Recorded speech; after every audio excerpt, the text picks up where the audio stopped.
Yeah, subhanAllah, everybody's going through a difficulty, right? Yourself included, I'm sure. Because the reality is, it's kind of part of life.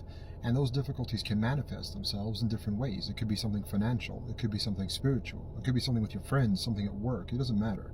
But you're going to be going through a difficulty because in the Quran it says quite clearly, وَلَقَدْ خَلَقْنَا الْإِنسَانَ فِي كَبَدٍ.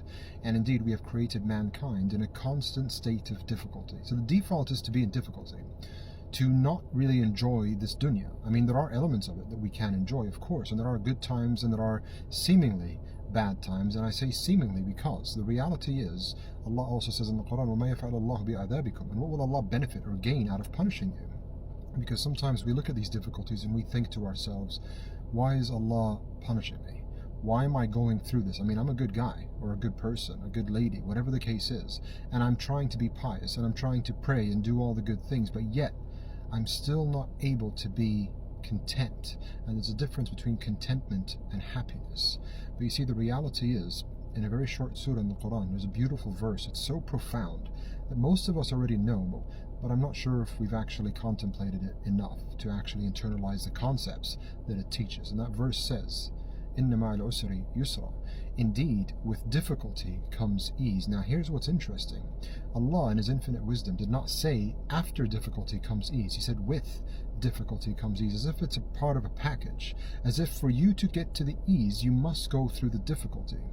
You must go through the test. And the reality is everything is a test. The good and what seemingly is bad.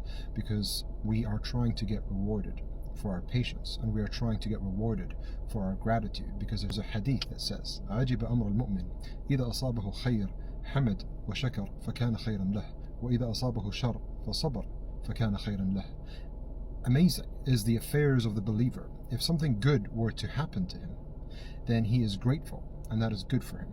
And if something bad were to happen to him, then he stands strong and is patient and steadfast, then that is also good for him. SubhanAllah. So the good and the seemingly bad is for our benefit. It is something that we need to try to internalize as part of life. And if we can do that, we can reach a level of contentment that things may not always go according to our plan. Because we sit and we plan our days, our weeks, our months, and our years, and our lives, and every aspect of it. Because by default, that's what we're meant to do. But sometimes those plans don't come to fruition, and we feel a sense of disappointment. We feel a sense of sadness, and we start looking for something to blame. And the reality is, when our plans fail, we need to be extra grateful, subhanAllah, because perhaps our plan failed because the best of planners has decided to take over, because He, in His infinite wisdom, has seen that our plan was not good for us, it was not good for our deen. So alhamdulillah for the good, and alhamdulillah for what seems to be bad. Stand strong. Allah is with you. The one who provides for the smallest fish in the deepest of oceans is the same one who provides for you and me. Barakallah feekum. Take care. Assalamu alaikum.